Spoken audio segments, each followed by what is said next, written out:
Now it's working. Yeah. All right. So, welcome to learning learning how to program. Yeah, this all began with writing an operating system, and there were a couple of comments on the YouTube also channel.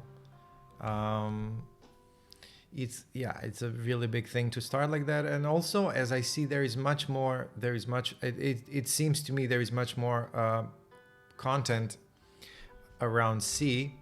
And also I was looking at kind of this thing. I really want to go. I really want to. I'd like to go. It seems very beneficial. So this is actually the MIT Operating Systems Engineering class. Or I don't know how's it called. 6SO. I don't know, S081. And as a reference, they have this educational operating system XV6, which is a Unix based, or is it like a copy of the one that is really old, like from the 60s or from the 70s? No, Unix was Unix was okay. That's how much I know. That it was along with C, right? Brian always mix those two guys up. Brian Kernighan and Dennis Ritchie, right? Who made C and also Unix. That was in the 70s in Bell Labs. Yeah, I read about that, but it's kind of cool that they made this class, and the class is who should take. It seems like I could take it because it seems, what do they say? Who should take? So the grading general information. So it is intended for undergraduates who enjoyed 6004, who enjoyed. Okay. But you know what's weird? If I go to 6004, yeah, this also learn C and build your own Lisp. That's another idea. Okay, so I'm not trying to sidetrack from the Rust book, Rust book, from the Rust book, from the Rust book, but it's kind of, I saw there's so much in C, and I have been following this. I have been following. Yeah, there's so much in C. So I watched today a bit of this, the first introduction and examples, and it's really cool that you can like download the XV6 operating system and learn how it works. And then they slowly learn how to extend it and such. Here, so far, he was talking about basically just the introduction, like what an OS is. And he was talking a bit more about file descriptors and system calls. So yeah, I'm not sure. Maybe I will go through this entire thing and follow it along. Today I still want to stick to Rust and Rustlings. So just a moment.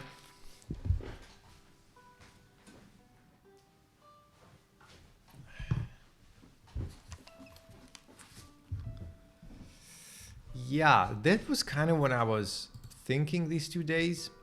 So who should take? Yeah, who should take this? Who enjoyed 604? But if you go to 604, you'll get that as a prerequisite. You have to have physics, and then as a prerequisite to that, you have to have classical mechanics. So I'm not sure. I guess I don't have to do that, right? Uh, and there are the labs and homework assignments, and it looks kind of nice. And there are books and everything, but they don't teach C though. I don't know C, and but I was wondering, and I'm still not sure.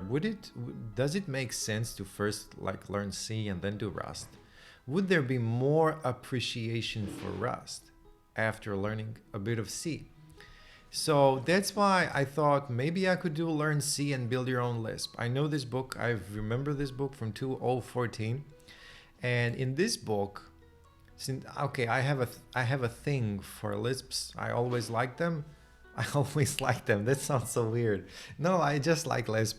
That was like one of the first things that really got me into programming, like to read about it, and And he actually, in the introduction, build your own Lisp. You learn the Lisp. You learn the C programming language. Now there's so much information about building an OS and in C. And then, right? And then you have this guy, right? The famous Todding, and he has a whole playlist. Look at this, a whole playlist of building a virtual machine in C. Now, I'm not sure how much that connected is to building an OS, but I think a lot. And so he writes a VM for Lisp in C. So there is the book, Build Your Own Lisp in C. And after that, it'd be cool to actually follow his stream and do what he did. But these are really long. This is a really long stream. It's like each video is like, look, it's 4 hours and 27 minutes, 5 and 28. These are all very long videos. Assembly in C. And eventually I will need assembly also. So it's kind of interesting now what to do, you know, to continue with Rust. Do I continue in Rust, working through Rust, or do I somehow change or shift my orientation more and do maybe build your Lisp in C and then write VM for my Lisp in C? And because there's a lot of also videos about this. And just a couple of weeks ago, I think, wait a second, virtual machine, I'll save this, 22 videos. Yeah, this is really nice. So virtual machine in C, this C++, this thing, Jonas or Jonas Birch, this is 2 weeks ago. So 6 hours and a half mega project coding a virtual machine from scratch in C.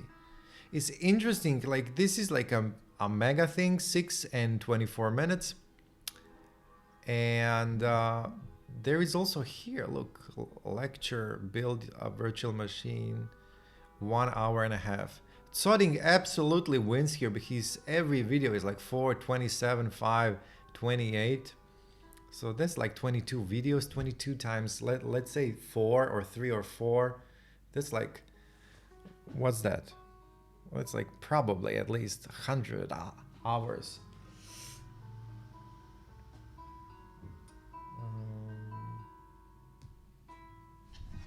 So I kind of think I'm not, and also, you know, one thing that it's nice about this, because when you watch someone else and you learn, you know, you get inspired.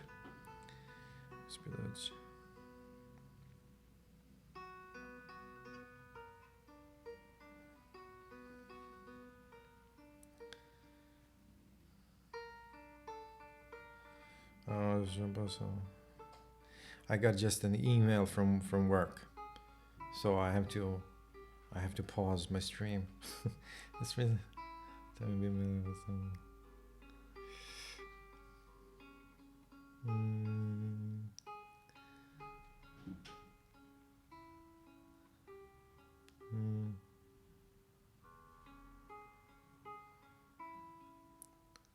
Sorry. Yeah, so it's kind of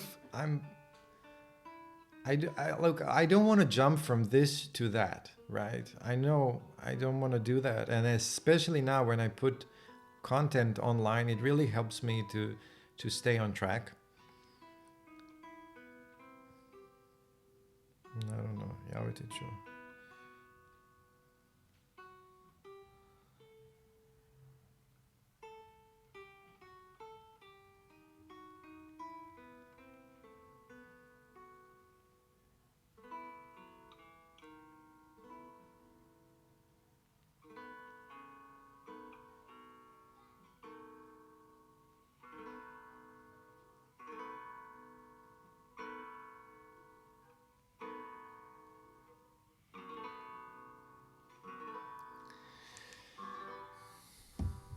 All right.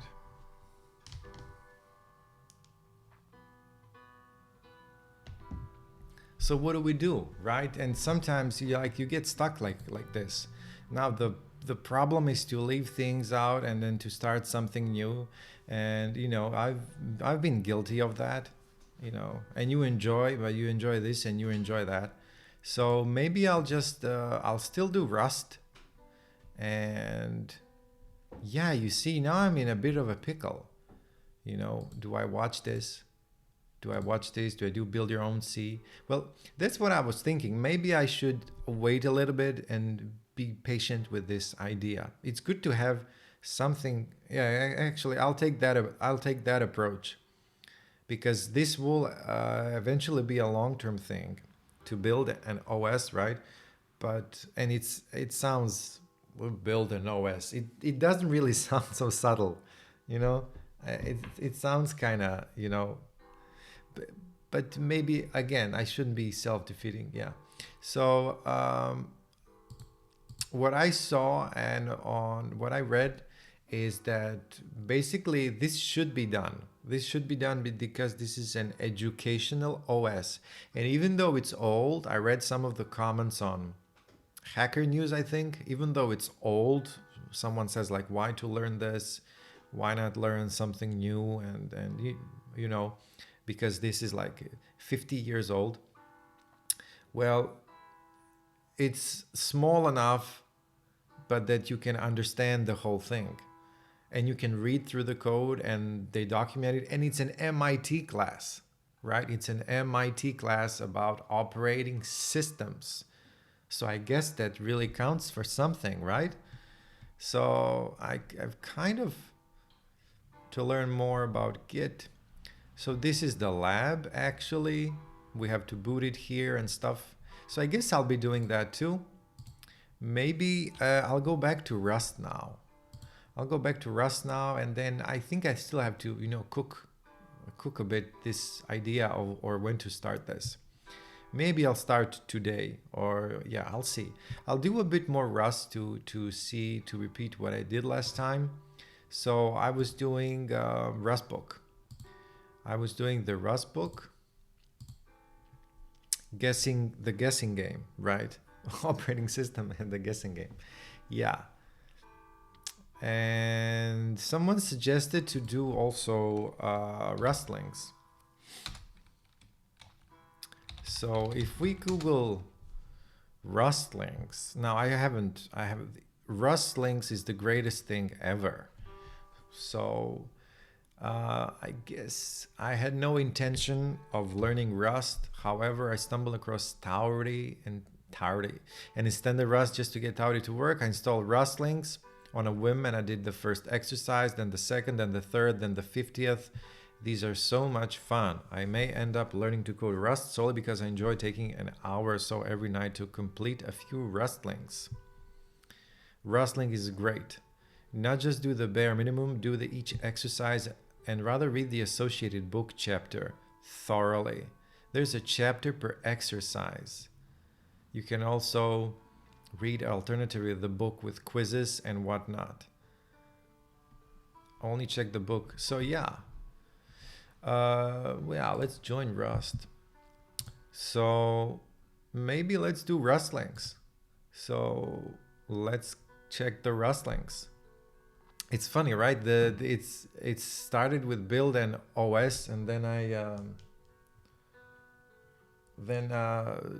someone came, which was nice, to the stream, and they recommended to check, Rust by example. They presumed that I already read the Rust book, so they said you definitely need to learn that before you want to build something like that. And it's true. It's not just about the language.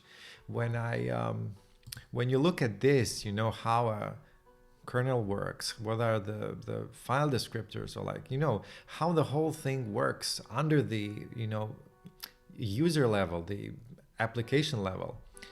It's something to understand, I guess, before you try to build something. Otherwise, as someone also said at the YouTube channel, I'll just end up pasting and spending a lot of time maybe just trying to just parse what everything means, what I'm reading. So it will be, I think, more interesting and beneficial to get some kind of a preliminary um, knowledge of sorts. Rustlings, okay. Let's do this, and maybe then I'll just start a bit or finish the lecture of MIT. So, small exercises to get you used to reading and writing Rust code. Rustlings. Rustlings, cool. Is that a website? Rustlings. Okay, there's a website. Greetings and welcome to Rustlings. This project contains small exercises to get you used to reading and writing Rust code. This includes reading and responding to compiler messages. It is recommended to do the Rustlings exercises in parallel to reading the official Rust book. So the Rust book is it's very comprehensive. Now, I'm no programmer, although I've been, so to say, a hobbyist for 20 years. I can't see anyone who is really a beginner to read the Rust book.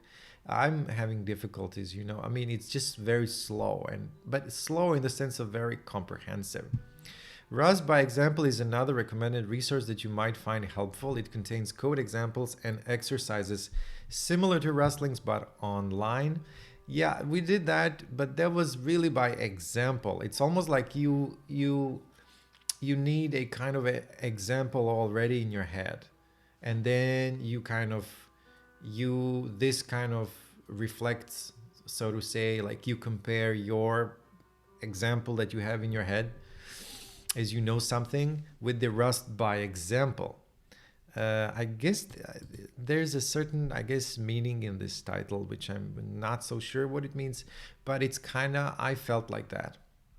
So this will be probably also too difficult. For me, it was not so difficult, but still not. Then it gets too many details at once. And then the Rust book is just a lot of details and slower, but very comprehensive.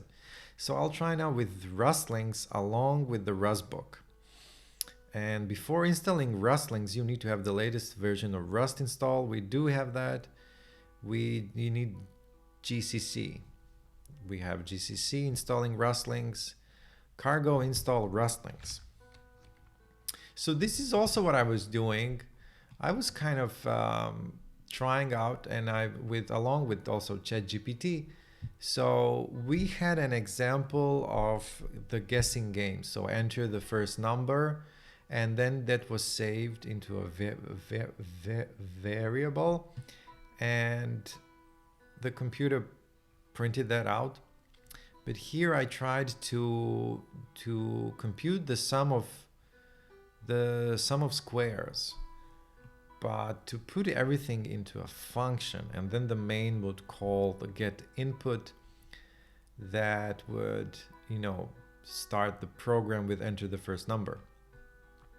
This is something what I was doing outside of the stream last time a bit, even though most of the stuff what I do is basically streamed. So I kind of would like to stick to it. It's actually very helpful, and if I would prepare what to stream, which would be interesting, but I guess I like more the idea of making long streams, and then after a while, after I learn something, I have the data, so to say, and then I could maybe prepare something more compact. But there should be a stream behind that, like a longer set of streams.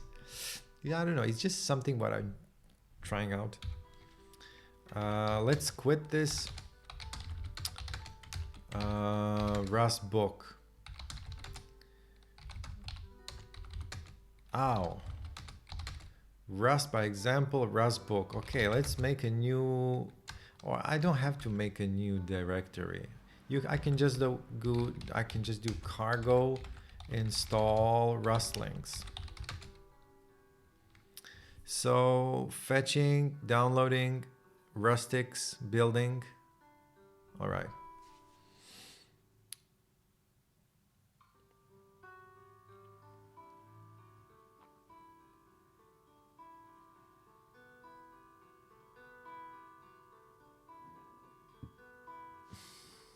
Let's see if there's more. If the installation fails, After installing Rustlings, run the following command to initialize the Rustlings directory, Rustlings init.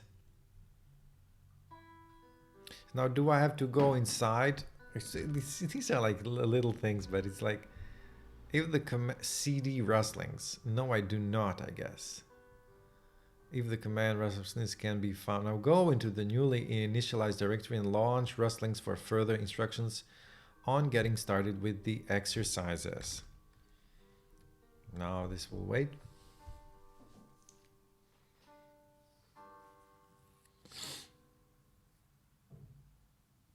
My CPU is very high. I don't know why.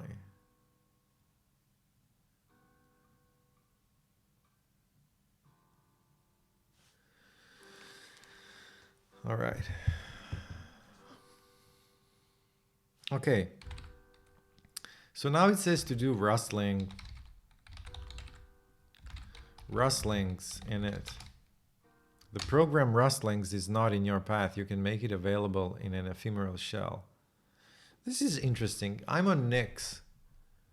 Initialization. Cargo install Rustlings. After installing Rustlings, run the following command to initialize the Rustlings directory.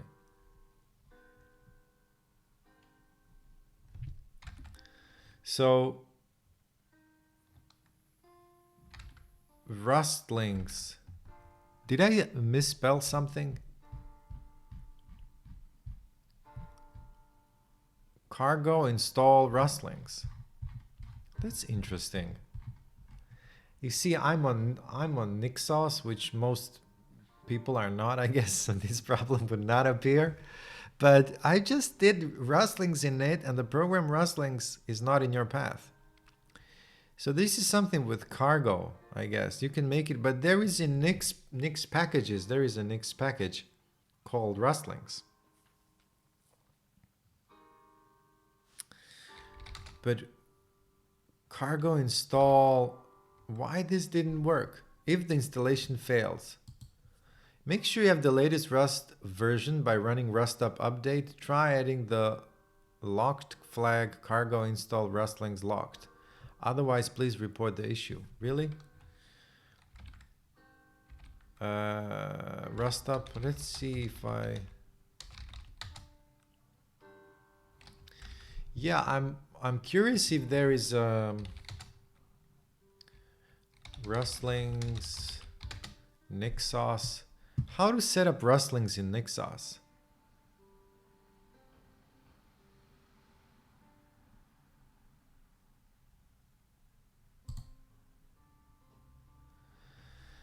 Nixos plus Rustlings. Since you're on Nix, you should install Rustlings. Yeah, yeah, probably. I know. But I thought like it would work with cargo. Yeah. Yeah, everything goes through Nix. You know, I thought like it, like with Rust, like I installed the rest with Rustup. All right. I'll just do it with, I don't want to do it in shell. Let's do it like this. Where is it?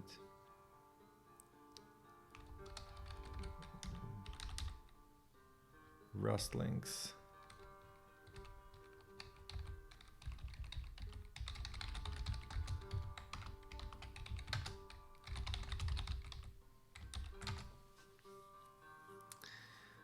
Yeah, thanks. But thanks. Yeah, thanks for thanks for the tip.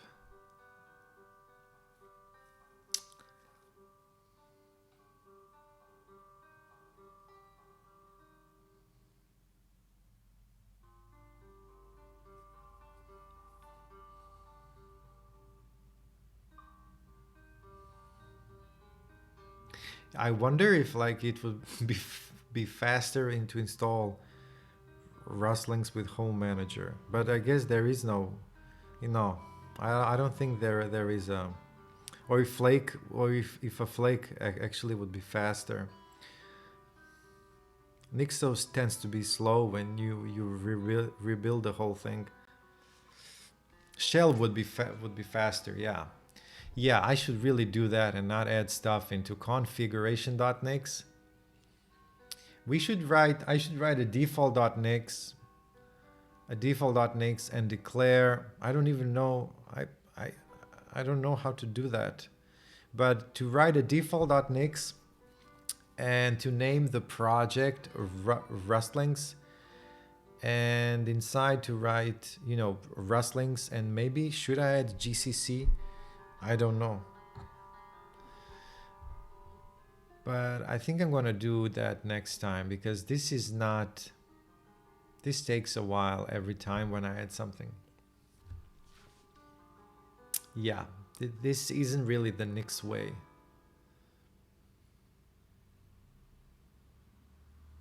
So I guess default.nix, wait. Would I need GCC? Build Rustlings project in Nixos. First clone the Rustlings. Here it says to clone it. CD to Rustlings, tutorial git clone depth, enumerating git switch, build Rustlings, Nix version. Tutorial Rustlings, Nix develop. That's the new command interface. Rustlings help. Nix develop, Nix shell. Wait a second. Rustlings, Nix develop. Yeah, I don't have. I don't have Flake enabled. No, or it is. I don't think it's Flake enabled. No, it is. It is. Yeah, I have this. Config. LSP for Rustlings.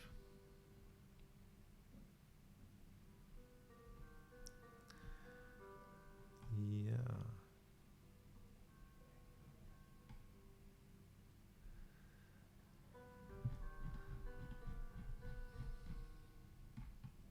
But I still haven't really set up the editor and everything. It's still a bit raw doing it the hard way.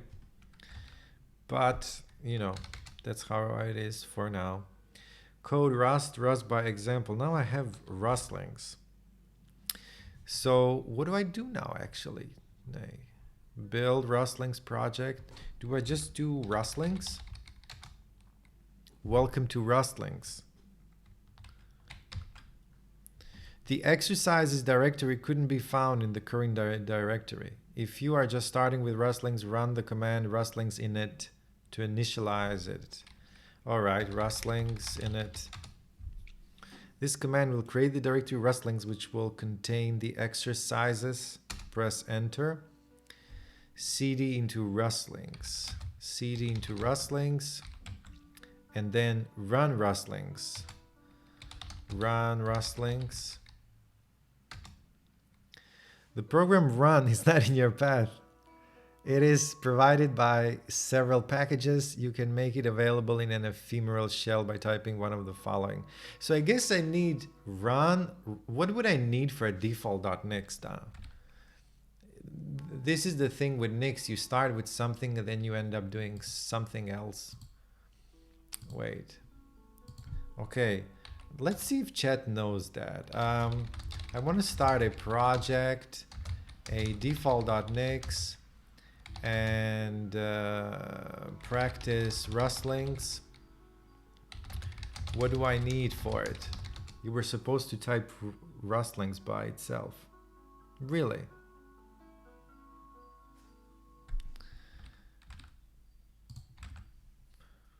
Run rustlings. Run rustlings. That's so silly, hey. That's really silly. Run rustlings. Yeah, CD rustlings because it's in back quotes. That's so funny. Rustlings. That's really funny. Okay, is this your first time? Yes. Don't worry, rustling is made for beginners.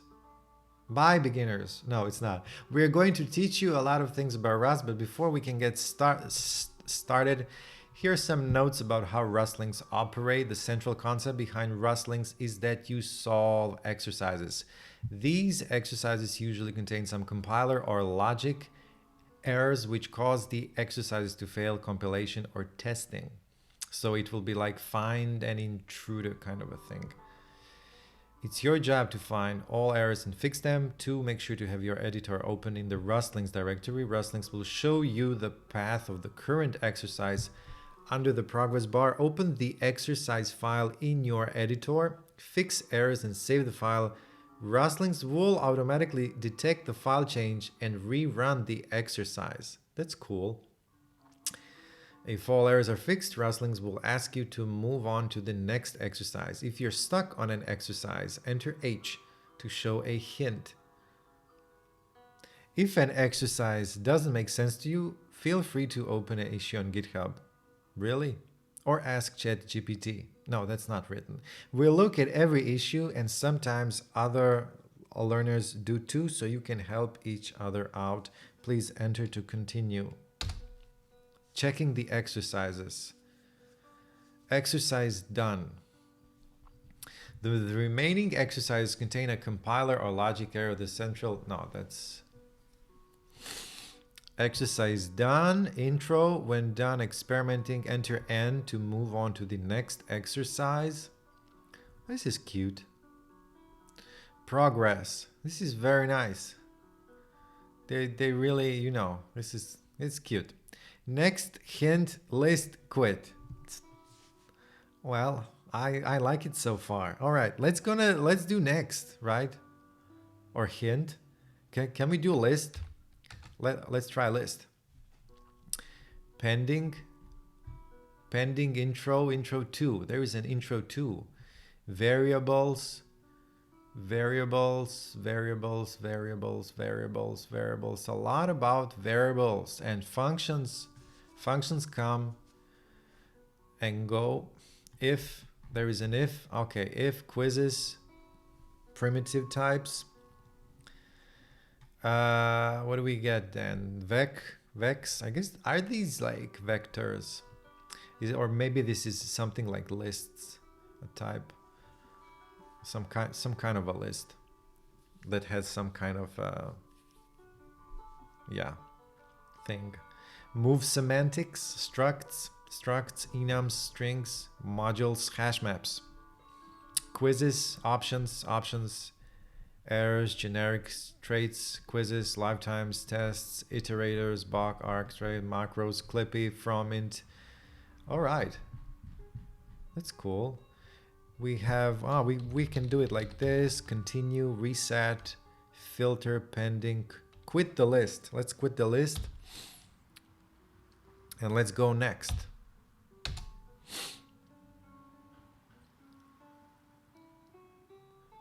But do I have to? Okay. Error, cannot find macro print line in this scope. Print line. Exercise. Print line. That's, well, it should be ln and not line. All right. Help a macro. Help a macro with a similar name exists. Print line. A macro with a similar name exists. Print line. Cannot find macro print line. All right, so this is really basic. Now, similarly named macro print line defined here. It's kind of nice that the compiler is nice from Rust. Well, I mean, it kind of, it tells you, you know, and it's also nicely, you know, formatted. Could not compile exercise bin introduced to one previous error. Hi to all, good morning. Oh wow, that's, hi. So hint, list, quit. Yeah, but how do I fix this? I forgot, do I just type like print line? No. Quit. Yeah, I have to go back or something, because it should be print line like this. Should be like this, but I can't just write that here, right? I can. Enable done. Press a D again to disable the filter. Intro, exercise, progress.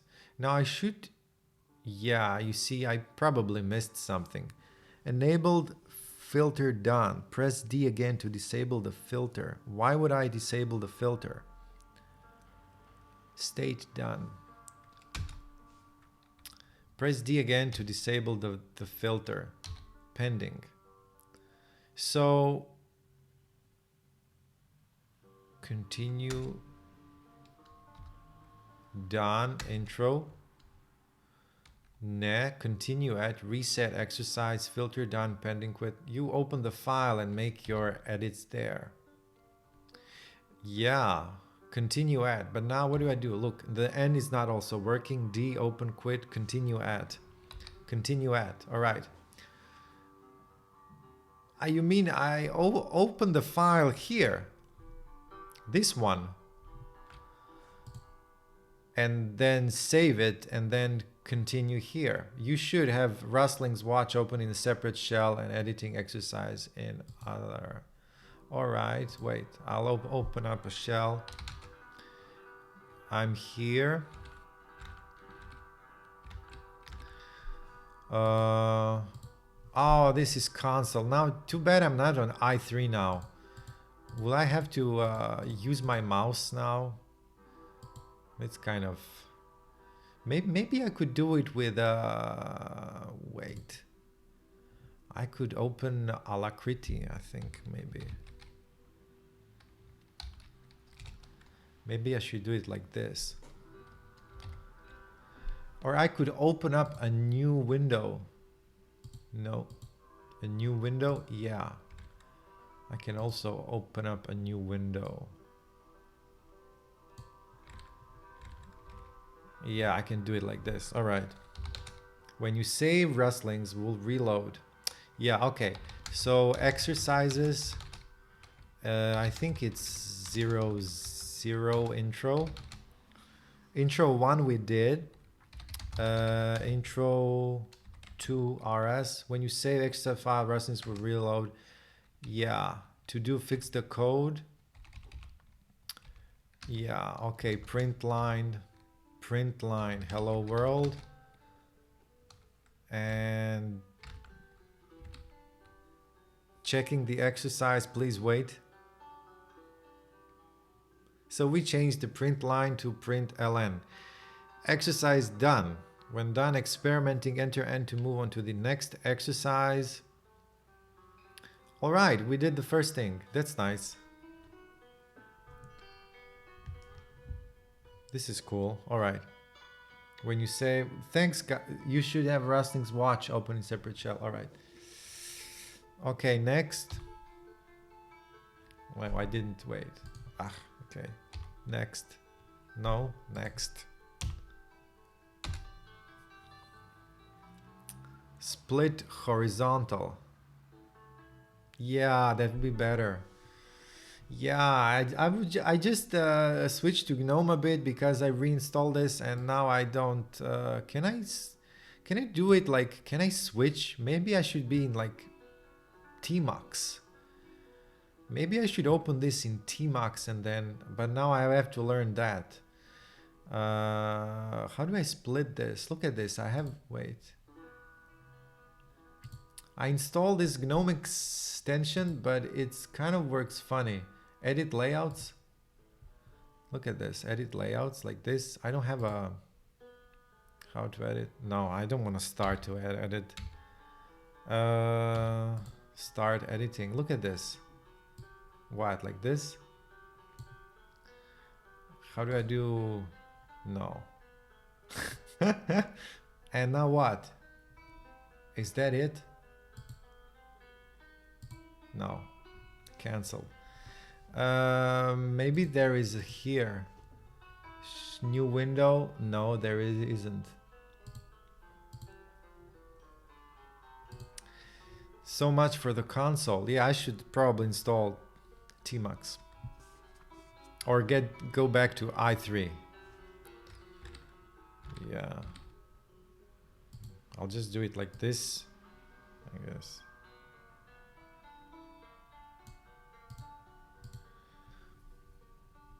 Move window to the top. The screen. Like Windows. Move window to the top. at the screen like Windows. Yeah. Yeah, okay. Yeah, this is okay. Yeah, I will next time I'll go back to i3 because this is just too much work. All right, for more information. Okay, here I am, ls intro 2. Okay, I'm done with this, right? I go to cd001 variables, readme. I'm on Hyperland. I'm not surprised. No, because I see everyone is so really hyped about it, which is cool. It looks really nice. Yeah. Hyperland, yeah. I was on also many before, but now I think I'll just stay with i3. I was on X, Monad, and a couple of these, you know, in my old times when I would change many. Almost 1 year. That's nice. That's nice.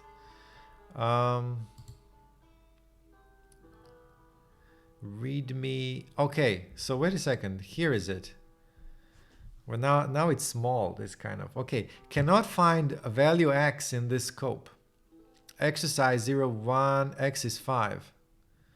Oh, okay, this is just help. You might have meant to introduce a new binding. Let, yeah. Cannot find, he already solved it, right? ls, what do you mean, x variables 1 rs. X has the same value x. Add the missing keyword. I'm struggling full-time with Wayland implementation. Oh, what do you mean? Because, oh, you mean like Hyperland on Wayland or what? Let x is 5. Cannot find. X has the value x. Why is this showing cannot find x in this scope? Is it like this?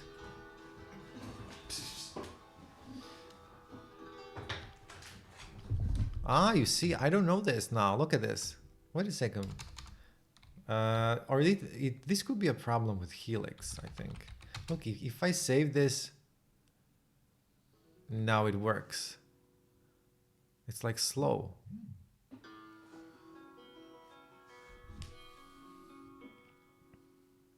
Have you tried Sway?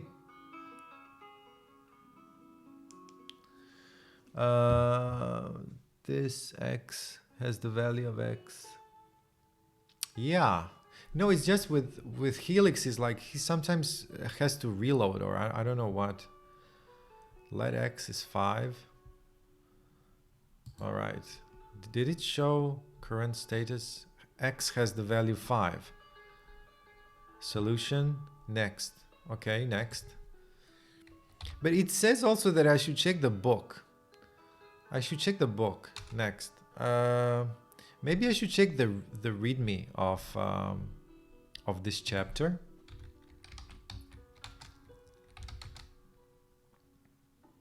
Did I save this? Should I save things or not? I do not have experience with HX. Yeah, I didn't even really set it up, I think. What is it doing now? Indexing, fly check, variables. Just a moment. Hey. Hey, Lizzie. Ciao. Ah, super, super.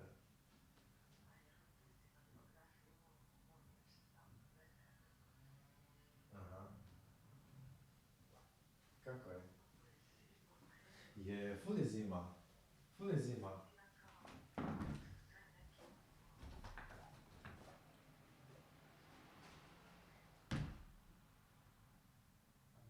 Čekaj, ideš sad na kavu.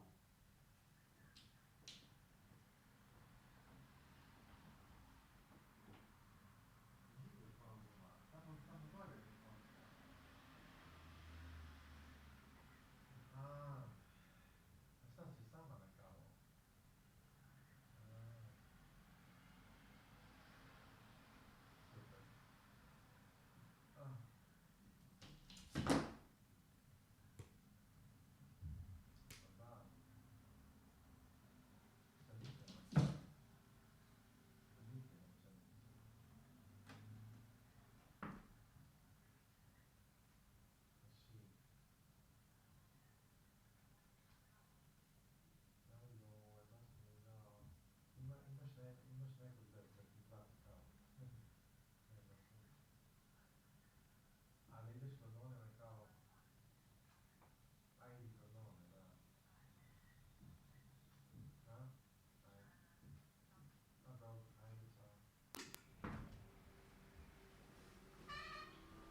It's referring to the Rust book. Hi, I'm back. It's referring to the Rust book. Yeah, I have also the Rust book, but I was wait. Maybe there's something written in the README. In Rust, variables are immutable by default.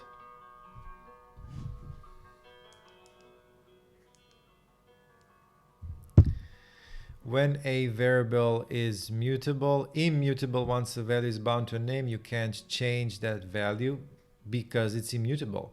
You can make them mutable by adding mute in front of the variable name. Further information. Variables and mutability. But this is already chapter 3. I didn't get to that. I was just doing this one. Actually, I'm still at chapter 2. Programming a guessing game. So I'm processing a guess, and I was still, looking at how to do this.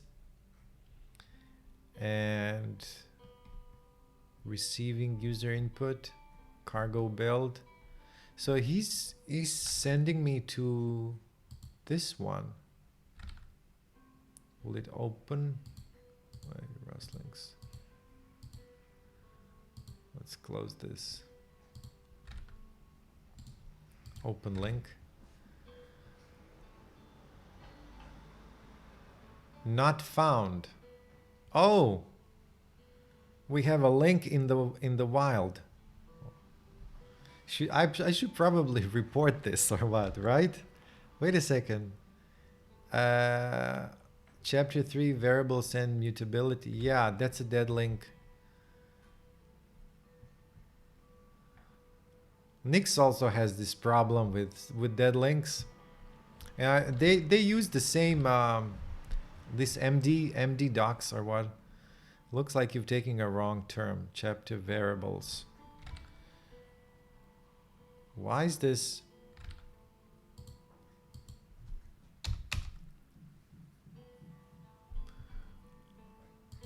Copy. Let's try.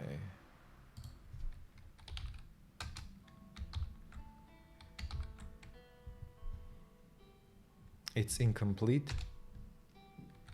But what do you mean? It was like this. You see variables, chapter 301. Let's see, chapter 301. Variables and mutability. And what do they have? Variables and mutability. Chapter 301, variables and mutability, HTML.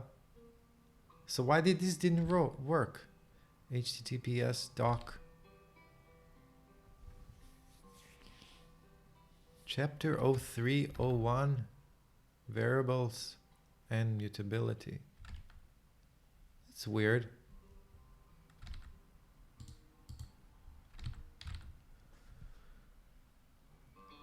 Oh, because of the...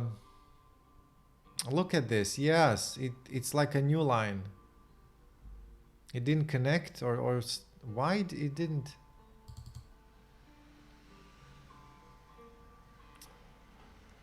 I see.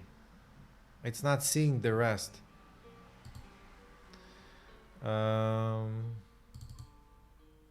Rustlings. Let's check the Rustlings. The Rustlings Git. Rustlings Git. Exercises. Fix typos, intro, variables, readme, variables and mutability. So here it works. Oh, because it's, I think this happened just on my end, but this shouldn't be happening. I think, is this the console or no?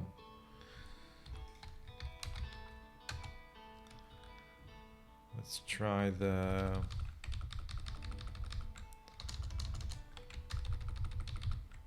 try alacrity.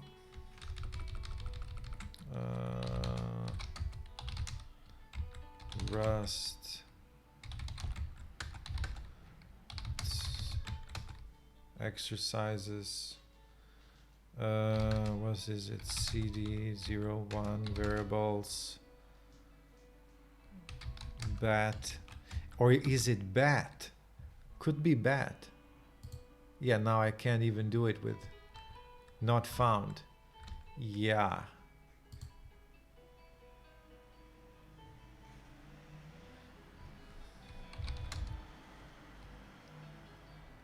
Cat. I think it's with, look at this. Ah, a cat, it works with bat. All right. Could be the with bat the problem. Maybe it's bat. Interesting.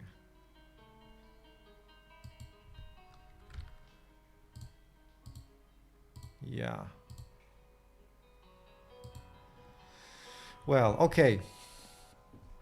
I didn't think it will skip so fast. Well, skip so fast. As mentioned in the storing values with variables section, what was that section? Oh, this thing, what we did. Yeah, I did that last time. By default, variables are immutable. Yes, okay. This is one of many nudges Rust gives you to write your code in a way that takes advantage of the safety, easy concurrency that Rust offers. However, you still have the option to make your variables mutable. Let's explore how and why Rust encourages you to favor immutability and why sometimes you might want to opt out. When a variable is immutable, once a value is bound to a name, you can change that value. To illustrate this, generate a new project called variables in your projects directory by using cargo new variables. Well, I guess let's do this. Let's go back and CD, where am I now? No, I'll go back here. CD Rust book.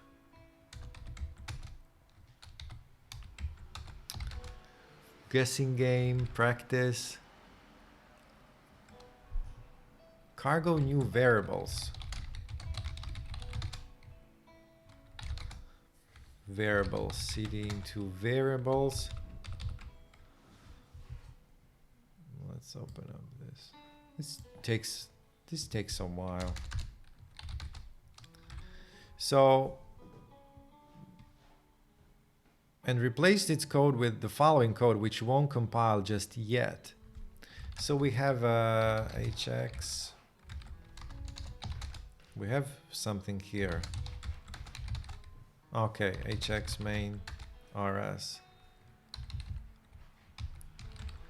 So we're gonna do f main.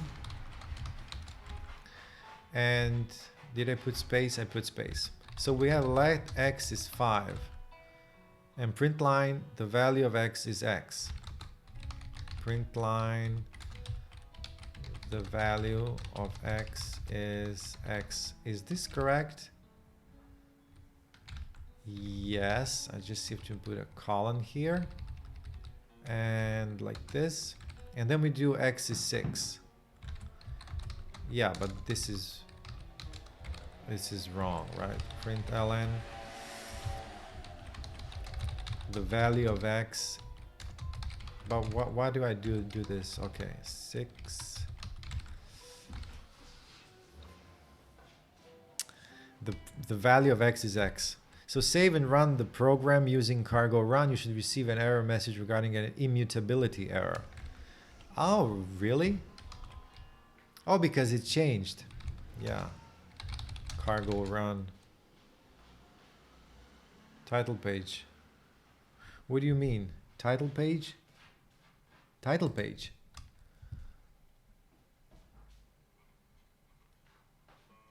It's referring to Rust book. Yeah. Thanks. Cargo run. Compiling. Oh, let x is 5. Consider making this binding mutable. Let mute x is 5. But still I will have to put cannot assign. So I don't need a let here. Wait, I had no idea. You were replying to Drake. Oh yeah, okay. Sorry.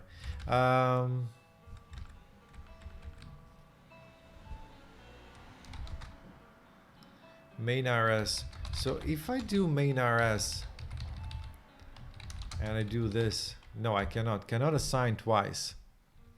Let x is 5, print value. But what if I put that into a different function? Would that work? I don't think. Would that make a difference? Could I put this? Would it? Wait a second. I just want to try something, and I guess it will be. I'm gonna delete this and fn main. fn first fn first fn print. Would this work? Second fn. No, I should write snake case. Second. Where is the snake? You can do this. You have two different variables like this. But you have two different variables act like this. Would this work? Let x is 6. Print line. X is x. So this works. fn main. How do you call this, guys? First fn. Like this. Second fn. And x in this case is a local variable. Ah, yeah, okay. Would this work?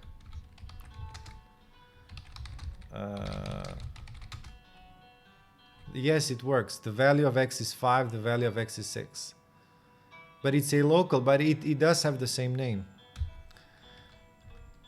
All right, and what if I do then? Yes, it works.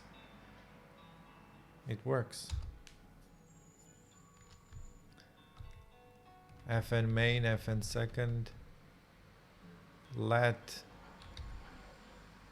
So even if I do fn source, how do you do that? Sum of. No, let's do sum me. I don't know. Sum me. How do I call them? No, I cannot. I would have to call the functions, I guess.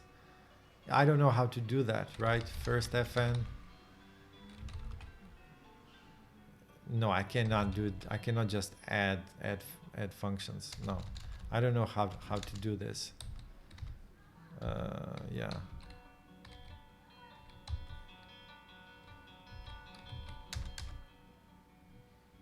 In this case, x in this case is a local variable.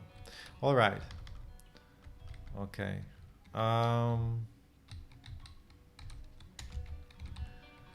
Let me delete this. Second, let's delete this. Delete this.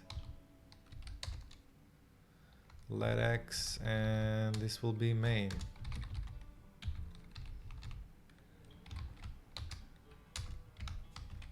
All right, the value of x is x, and it said let x is 5. Wait a second, it says, okay, cannot assign twice to immutable variable.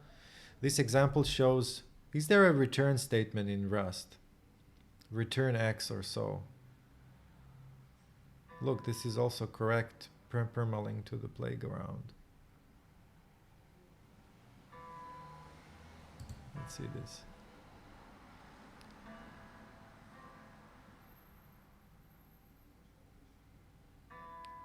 Ah, yeah, this also. This is nice. Yeah, it's nice. All right. Great. Yeah, I saw this. I totally forgot about that.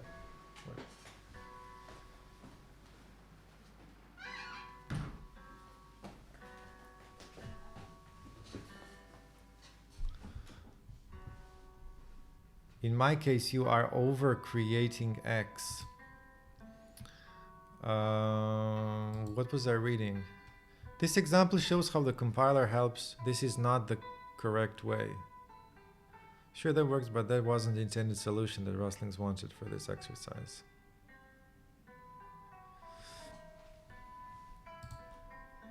Let X is 1, let X is 2, print line, hello world. Yeah. No, it wasn't. Here you're moving out of scope X and creating a new variable. Yeah.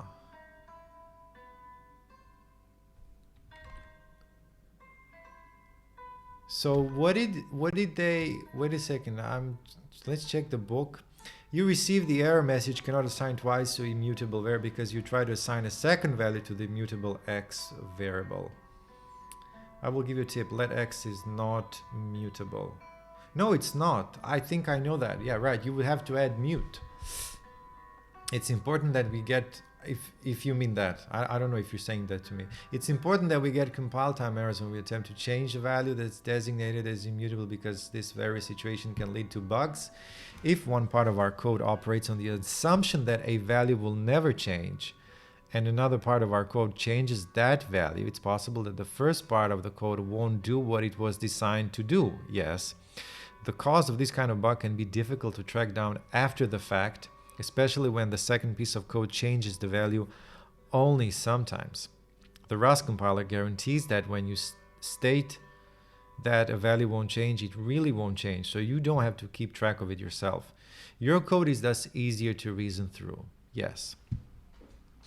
But mutability can be very useful and can make code more convenient to write. I'm very sensitive to these sentences, but okay. Although variables are immutable by default, you can make them mutable by adding mute in front of the variable name, as you did in chapter 2.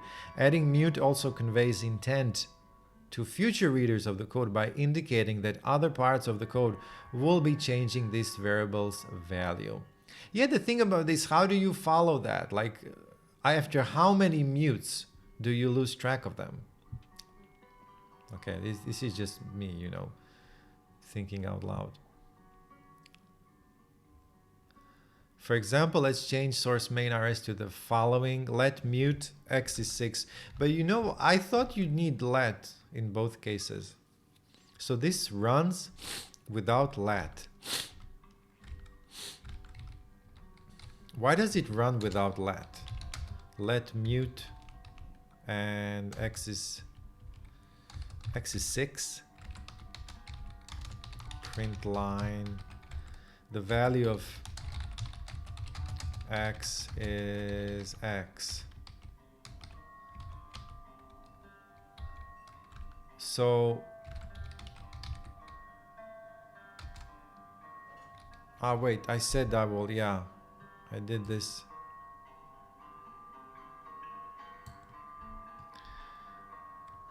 Wait, I don't need this now actually because I'm trying stuff out. Main rs, I'm not in the Rustlings directory. Cargo run.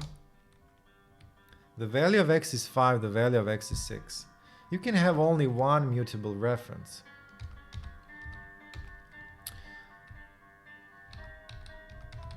I can have only one, but what if I do this? Can I have let x is 6?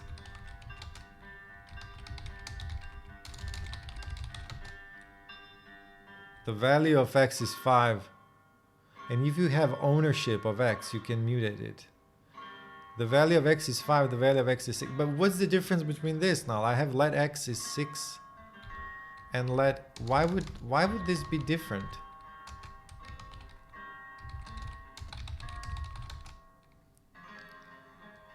It doesn't what does it show? What does it show? Remove this mute. Variable does not need to be mutable on by default. Oh, that's nice. That's very what do you call it? Total, right? Because you don't need the mute. You don't need the mute. This is like you declare a mute and you don't need it. I just heard a beep. X is expired. I don't know why I have a beep here. Wait a second.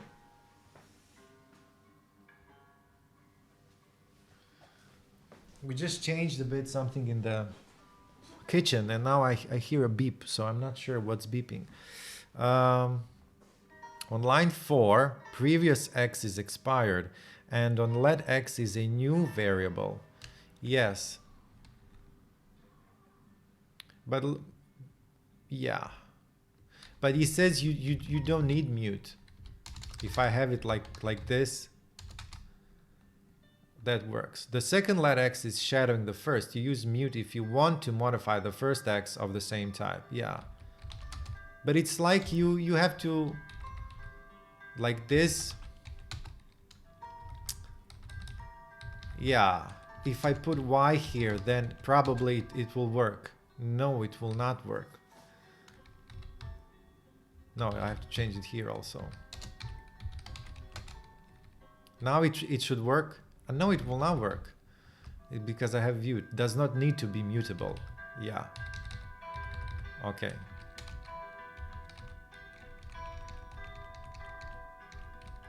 No. Okay. This is not. The second let X is shadowing the first. You use mute if you want to. What it asks. This is not what it asks. Okay. So now I do like this. Remove let. Yeah. I'm just trying stuff out. I have to work like this because it's, you know, print X. But now it makes sense a bit more. The value of X is this. When we run the program, we get cargo run. The value of X is 5. The value of... All right. We are allowed to change the value bound to X from 5 to 6. No, it's fine. It's fine. It's fine. For me, like, it really helps to bend things out like this and try this and try. It really takes long then, because otherwise I forget. Maybe it comes from me. I play guitar. So if you do something and the fingers just don't get it, it's like, okay, I know this, but they're like, we don't get it. So they have to play for a long time. So they have to try everything. And only then it somehow sticks more. We are allowed to change the value to X, but you guys are very helpful. Thank you so much. We're allowed to change the value bound to X from 5 to 6 when mute is used. Ultimately, deciding whether to use mutability or not is up to me and depends on what you think is clearest in that particular situation. Constants. This is interesting. You have constants and immutable variables. I guess these are really like immutable variables. Constants are values that are bound to a name and are not allowed to change. But there are a few differences between constants and variables. You aren't allowed to use mute with constants. Okay. Constants are just immutable by default. They are always immutable. You declare constants using the const keyword. Using the const keyword. So you probably, if I put this let const. No, I expected a block. Okay. It's probably something completely else. You aren't allowed to use mute with constants. Constants are just immutable by default. They are always immutable. You declare constants using the const keyword instead of the let keyword. And the type of the value must be annotated. We'll cover types and type annotations in the next section. So don't worry about the details right now. Just know that you must always annotate the type. Okay, that's clear. Constants can be declared in any scope, including the global scope, which makes them useful for values that many parts of code need to know about. The last difference is that, okay, so let is a local binding. And constants is a global binding, something like that, I guess. The last difference is that constants may be set only to a constant expression, not the result of a value that could only be computed at runtime. The last difference is that constants may be set only to a constant expression. Okay, so it's like a function, I guess.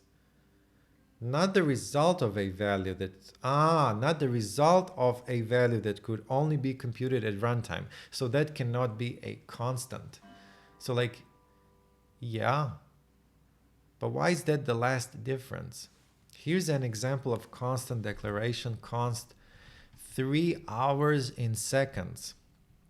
U32, 60, 63, right. You run this. No output. You can't change constant runtime. Yeah. Declare. You can't declare. Okay.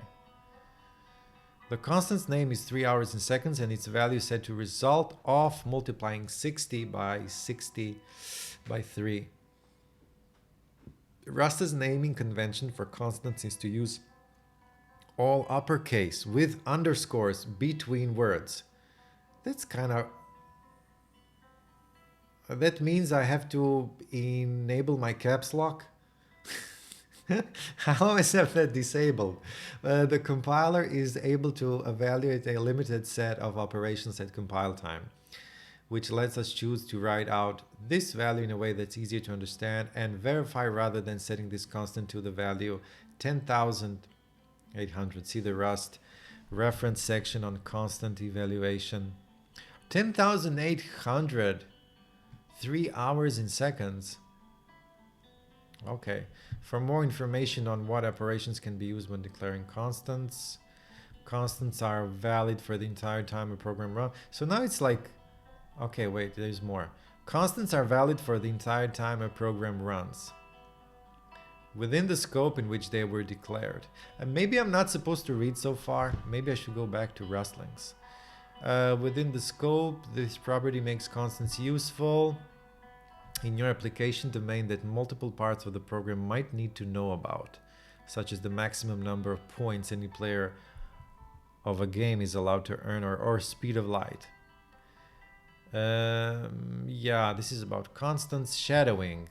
This is, someone said that in the chat before.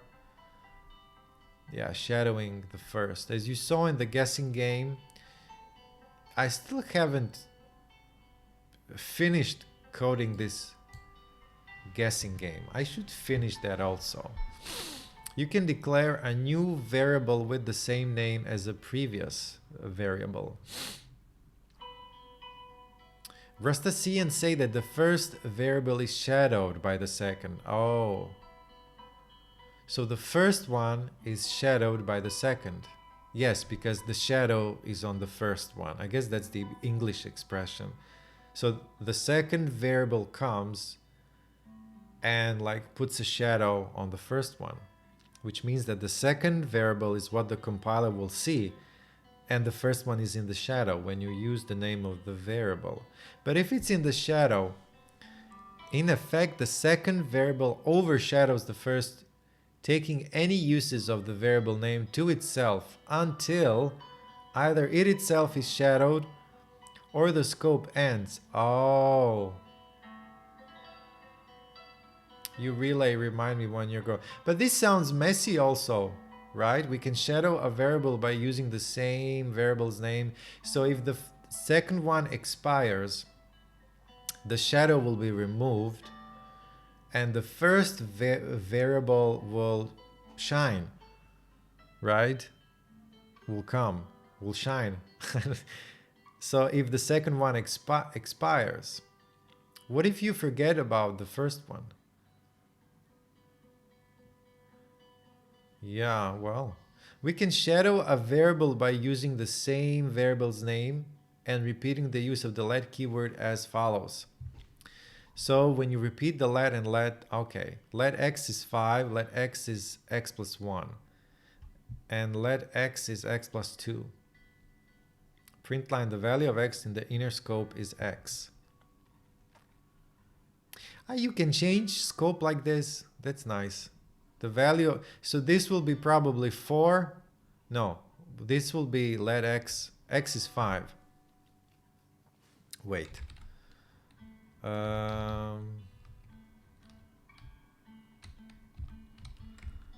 You will understand this during your journey. Yes. FN, well, you know my background, I'm coming from Haskell. So I'm trying to, you know, I'm kind of used that everything is immutable. No, FN main, let x, I'm not that really, I'm not really a programmer. Let x is 5. Let x is 5. Let x is x plus 1. Is that your first programming language? Do you begin with Rust then? My first programming language is Haskell, yeah. But it's not really a first, as I've said already this actually a couple of times in the stream when people popped in. It was my first, and I've been trying to learn it for like on and off for like 5 to 7 years. And it just ends up like a big rabbit hole. I don't really program in it. I read more than I actually programmed. And you can almost tend to do it. After a while, you get the language and the way it unfolds, and you can basically read it through, and it's nice to read.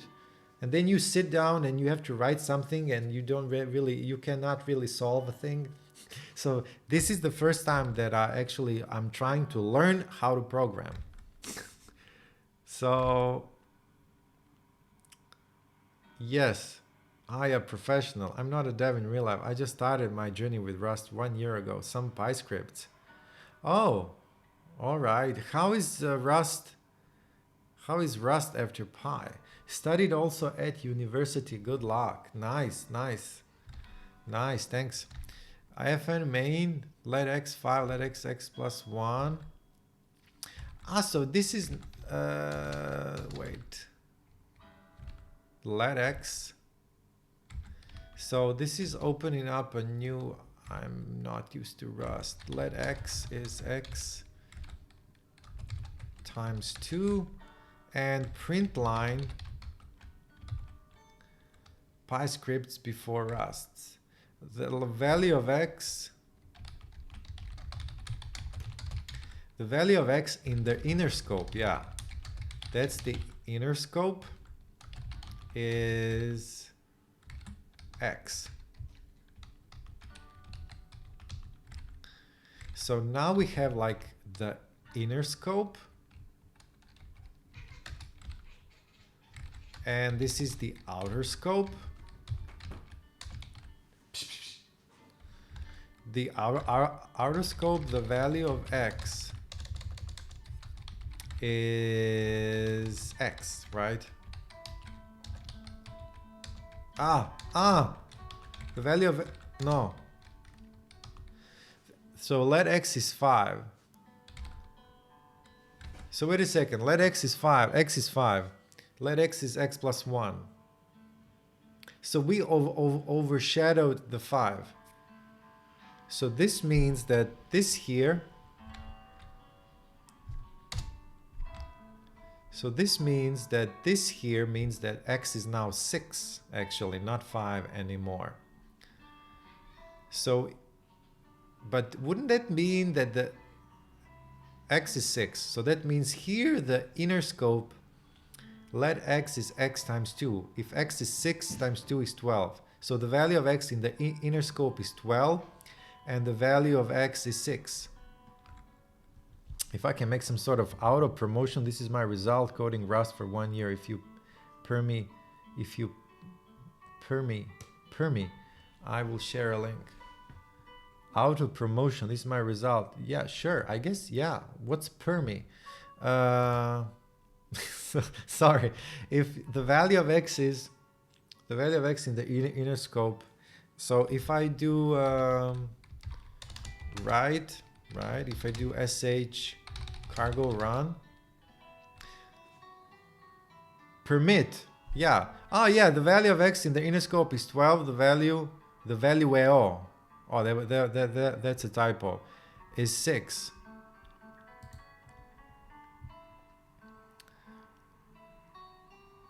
Auto promotion, yeah, the log x library. Oh, you wrote this, or what?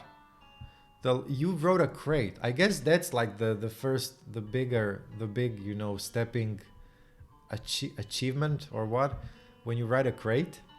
It's cool. The log x library, you wrote a library. Nice. Provides a flexible and extensible logging net framework for Rust applications. Congratulations. Oh, you must be so happy. It supports different log levels, module-specific logging, and customizable log output formats. README provides a flexible, extensible logging framework for Rust applications. Get it. I have a phone call. Ehi, da, non stava, no, è secco. Ma sei ok, sta. Da. Da.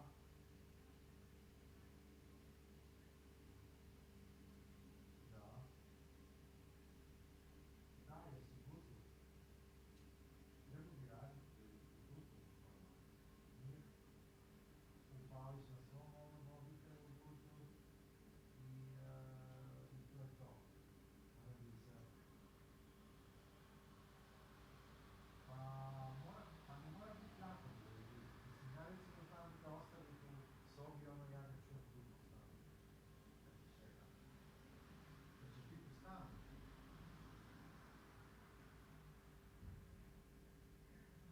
Pa ako iđi sa lavom, onda da, onda uzmi most sa sobom. Da. Ako si uzmi. Da.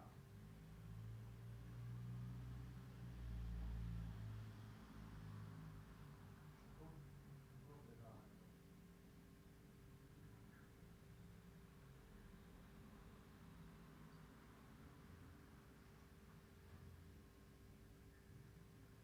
Pa ne znam, ako je treba lekar stavi ga u džin tamo, valjda ima space. Pa misliš?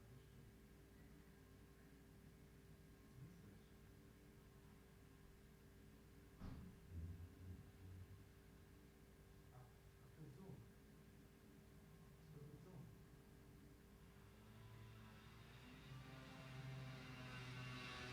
Dobro, ako će biti Zoom, definitivno makni video. To se zna, to je logično. Ali video da ti samo se manje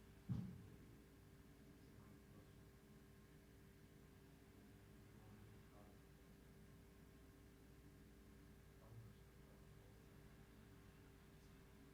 Pa imaš kad radi? Da vidi, da ne, ja trebam ići ranije, ja moram ići na slušanje.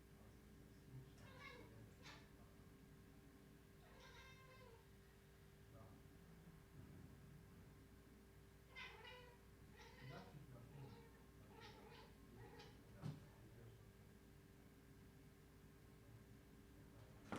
Ciao, ciao.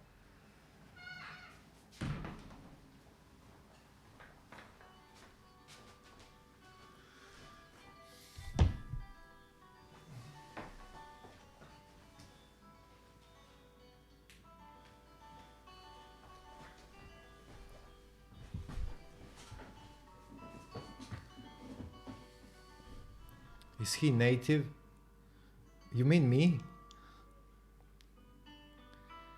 I have to.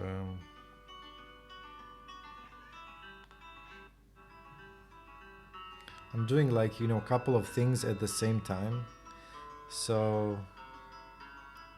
No, I'm not. No, I'm not. I'm from Croatia.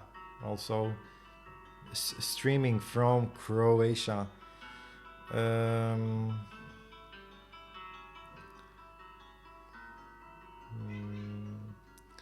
Now I have some kind of a meeting. Not now, but I have to write a message.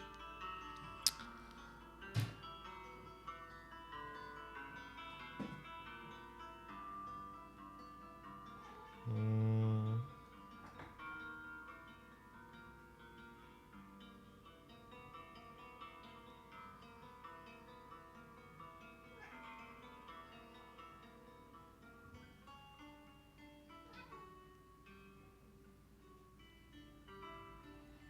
Oh, thanks. Thanks. You're from Germany. Hi, wie geht's? Wie geht's? Ich kann ich kann ein bisschen Deutsch.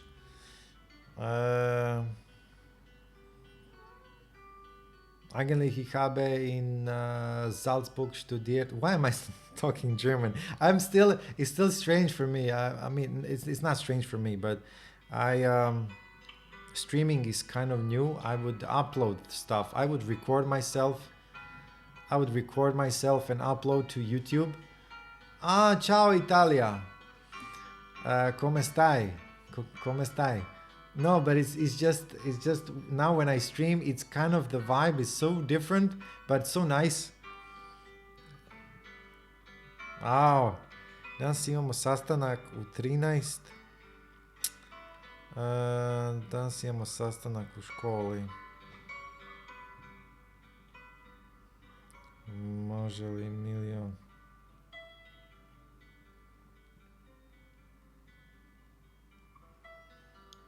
Bene.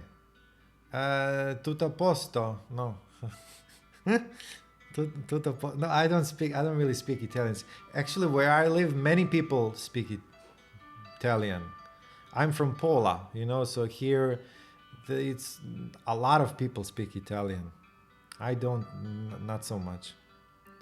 Ko hoćeš za mene možeš pričati na hrvatskom. A wow, pa ti znaš hrvatski. Kako to? Kako fora? Za mene možeš pričati na hrvatskom. Wow, Italija. Fora. Da, baš sad tu, samo, evo, čekaj, danas imamo sastanak. Ok. Ha, ha, ha. Ne, znaš ovo je u biti prijevod, znaš real time. Ako hoćeš da me, ok. So, log library, wow, congratulations. You can also create metadata manually and log using the logger. So what does this do actually? Wait, you just said, provides a flexible logging framework for Rust applications. Ja sam rođen u Rijeci. Ah, fora. Aj, cool. Rijeci, da. Rijezi. Macro use, logger. This is an error message. This is a warning. Supports multiple level examples. Set the default log level to trace. Set the default log level to info. This is nice. 13 versions. IC box. Yeah, I'm not sure how to read this. MIT license. Dependencies. Do you put is it readme? Docs repository. What's the repository? Log, macro, examples, cargo log, source, terminal. Yeah, okay. I guess I'll give it a look. Terminal colors. Enums match, pattern matching, right? Enums, display debug. Oh, okay, I kinda understand this. All right, I'll get back to the what was I doing? The value AO. Wait, delete. So yeah, this is just showing how this will be shadowed. But wait a second, if it's shadowed by, can I change? No, this is because this is in outer scope. So if I put, for example, let X is 5 And the inner scope let x is 6. No, what am I saying? It was just a tip. Go with your learning. Yeah. Let x is x plus x times 2, x plus y.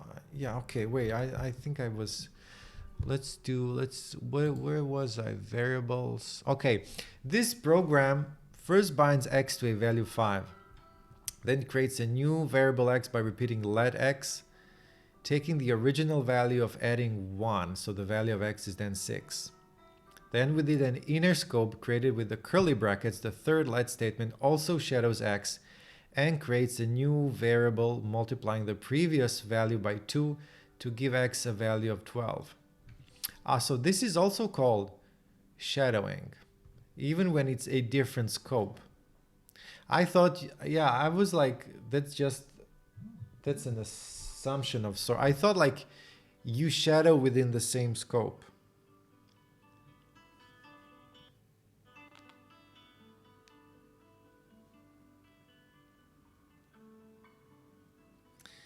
But shadowing is also through the scopes. So this program binds x to a value of 5, then it creates a new variable x by repeating let x, taking the original value and adding 1, so that value x is 6. Then within an inner scope created with the curly brackets, the third let statement also shadows x and creates a new variable. I liked, this book is so comprehensive. I think it would be nice if it was made into a movie. What do I mean by that? Like these lines, like it's like you watch like Blue Brown on YouTube. So like you go through this and then you can look how the code moves. But I guess that would be too big of a project. When that scope is over, the inner shadowing ends and x returns to being 6. When we run this program, it will output the following: cargo run.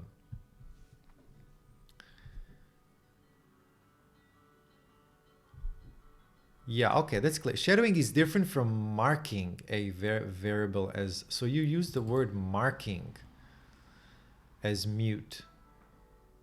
Because we'll get a, so you mark it with mute, because we'll get a compile time error if we accidentally try to reassign to this variable without using the let keyword. By using let, we can perform a few transformations on a value, but have the variable be immutable after those transformations have been completed. By using let, we perform a few transformations on a value, but have the variable be immutable after those transformations have been completed.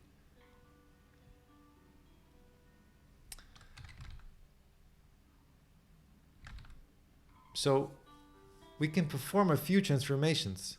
So that means you can change it, but until when? Have the variable be immutable after those transformations have been completed. Yeah, I'm not sure what does this mean. Have the variable be immutable. Does this mean I can, after those transformations have been completed? The other difference between mute and shadowing is that because we are effectively creating a new variable, when we use the let keyword again, we can change the type of the value, but reuse the same name. So say our program asks a user to show how many spaces they want between some text by inputting space characters, and then we want to store that input as a number. Let spaces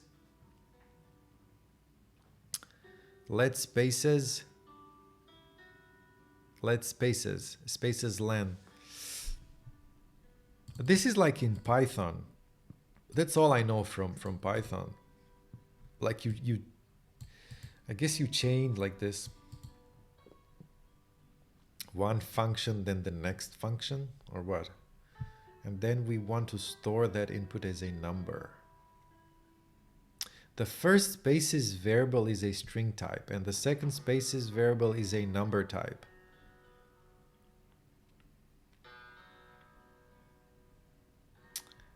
But you don't declare it, I guess, or what? No output.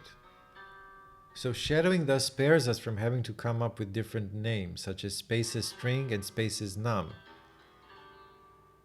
Yeah, this is, I find, confusing a bit, because in Haskell, like you would write a type, but you don't write a type here, and you reuse the same name, and that's called shadowing.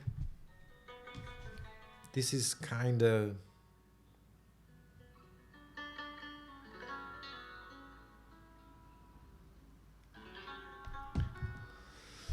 The first spaces variable is a string type, and it's a number. All right, let mute spaces.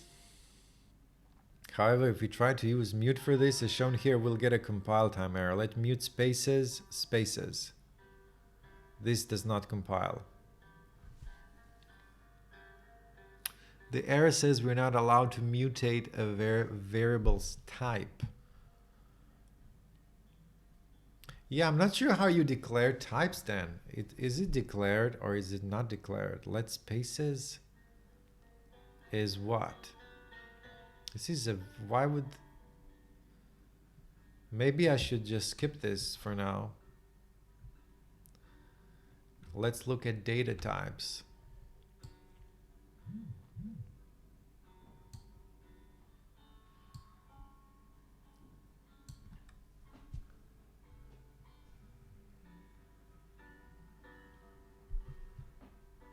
Okay, exercise done. Let's see this. Solution for comparison.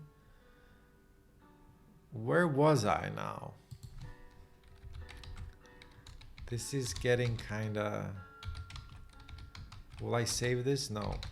So I'll go back and go to Rustlings. I'm not in the Rustlings. Where am I? Rustbook, CD Rustlings. CD exercises, CD variables, I think. Variables 1 I've solved. Did I solve?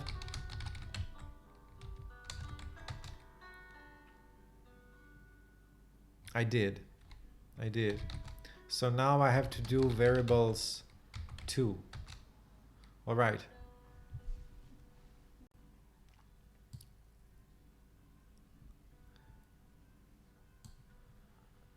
Change the line below to fix the compiler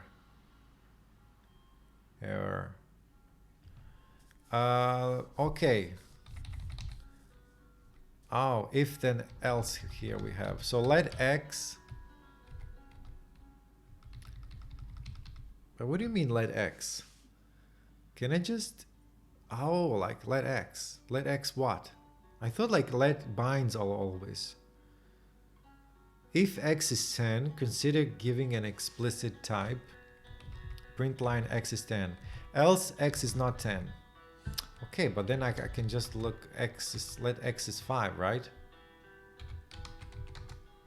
Does this work? Should work. If we see, yeah, we can give it any number, right? Because let x is 5.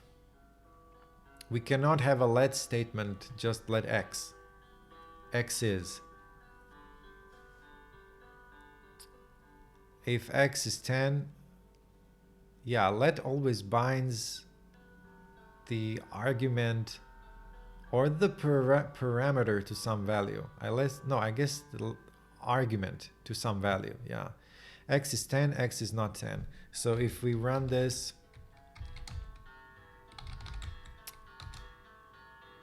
no. Could not determine which, yeah. No, actually, I can just do it here, right? Exercise done. Oh, no, I have to quit. Will it change? Wait, next. Checking. Yes, exercise done. When done experimenting end-to-end to move to the next. I should move to the next because this was actually for the second. I'm moving to the next. Right. So that means I go out of this one and we go to the third one. Variables 3 rs. how long am I recording? Let's see if I have time. 1 hour and 40 minutes. All right. So fn main to do, change the line below to fix the compiler error. Let x is, so this is now a type. So we are not giving, but do we use the let also for type declarations? Print line number x, let x is I32. I'm also used to have like this thing here, but this is probably no, this is, let x is I32, but we just said what will x be?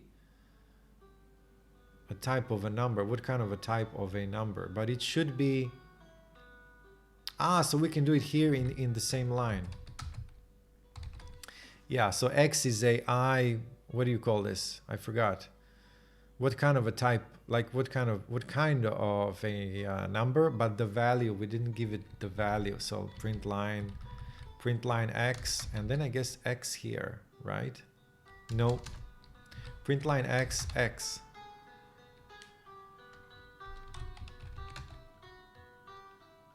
Redundant. No, I don't need this. Yeah.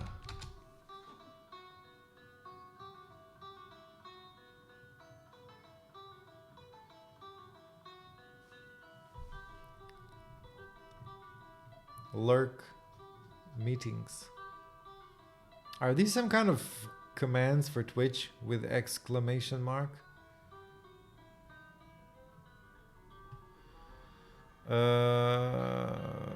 Twitch.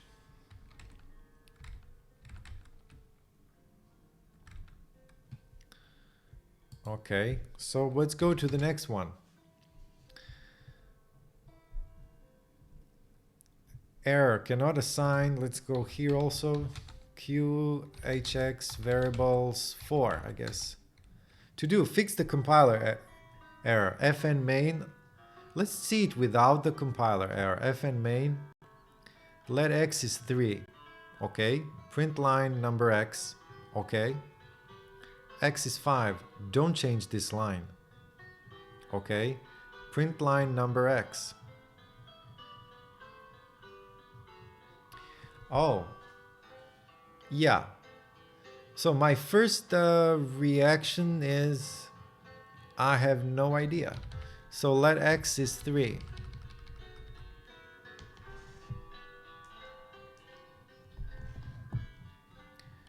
Let x is 3, print line number x. X is 5. But we had this before. We had let x and we had x5, so it was shadowed. You see, I forgot. Cannot assign twice to immutable variable. We had this before, and then we use mute. So now it works. Consider making this immutable. Yeah, but I read the compiler error. Yeah, and I knew it. I cheated. I read the compiler error. No. Okay. Okay, let's go to the next. Let's see this. hx variables 5. Okay, fn main. Let number 3. Don't change this line. Okay. Print line, spell a number. Let number 3. Right. So to do, fix the compiler error by changing the line below without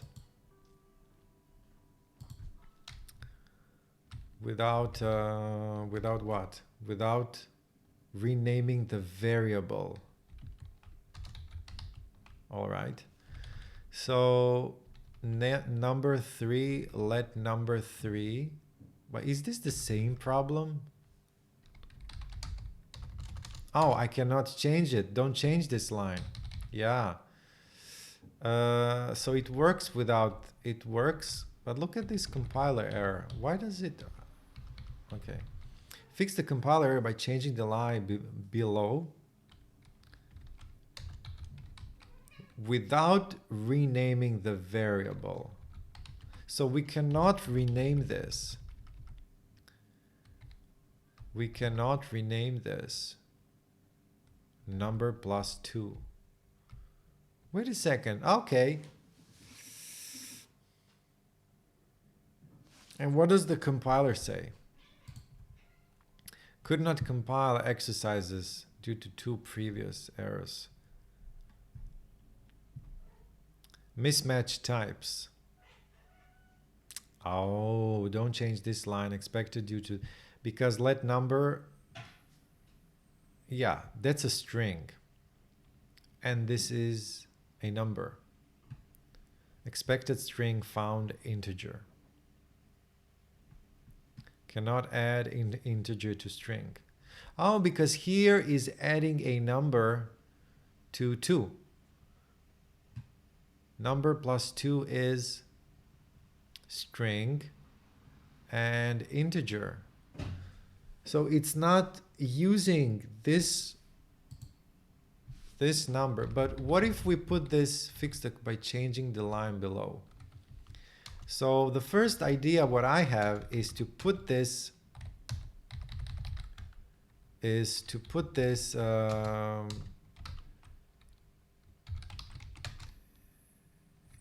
a different scope, inner scope, which will not work. Right? This will not work. It's still showing. So right, it's okay to try things out.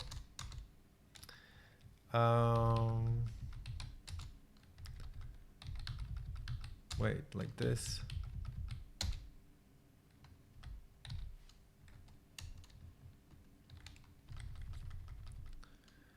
So wait a second, don't change this line, but change the line below. So number 3, let number. Oh, this is so great. This looks so simple and I have no idea. Wow. Fn main let number 3. But it is we have a string here, 3. And here we have what? We don't have let number 3. But what if, okay, what if we, the second idea what immediately comes is this, right? Oh, because we can have, it was just in the spaces part of the book. That was the thing what we read here. No, here. No, here. No, here. Wait, the variables? This thing. So the other difference between mute and shadowing is that because we are effectively creating a new variable when we use the let keyword again, we can change the type of the value but reuse the same name. So if we change the type of the value and reuse the same name, but we have to use let, otherwise we use the same variable when we use the let keyword again. So without the let, it reuses this type, I guess, and we give it and we shadow the 3. We want to shadow the 3, but since the first, we shadow the first number, but since the first number is a string and the second number is a 3, you have to put let, because with let, yeah, I kind of get this. I guess I'm not explaining it that well.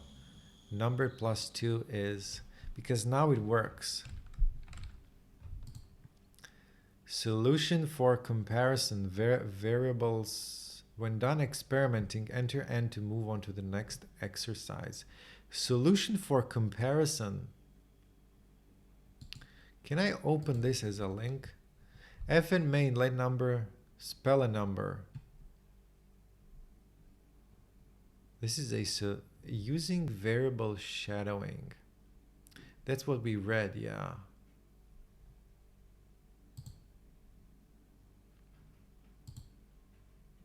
Okay. Let's move. Ah.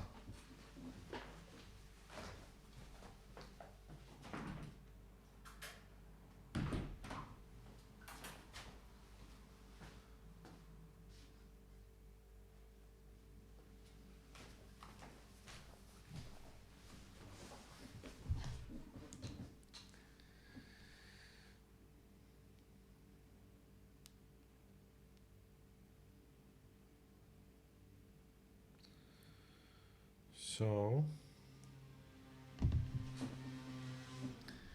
variables 6. Let's do one or two more. I think I'll do variables ls. Oh, there's just one more. Okay. Variable 6. I could do just one more and then I'll stop. Change the line and maybe I'll do something else. Change the line below to fix the compiler error. Const. Ah, now we have a const. All right. Const number 3.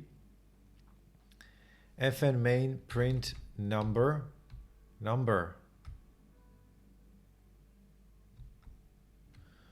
Oh.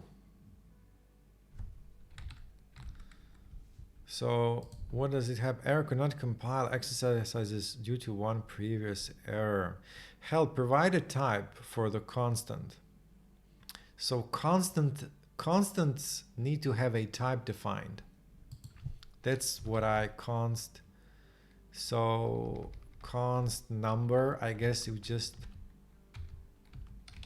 I32. Do I have to put this like this? It fixed it for me. So nice. Okay, every constant you need to have a type declared, I guess.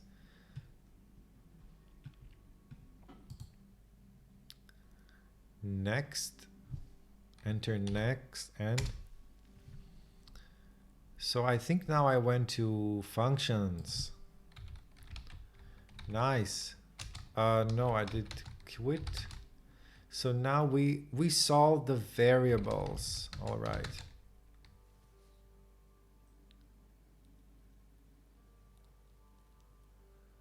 So now we have the, will I also do this? Let's see how long, 1 hour and 53. Well, now I would like to watch something because yes, some of you, I see you've joined in here for the first time. Wait a second.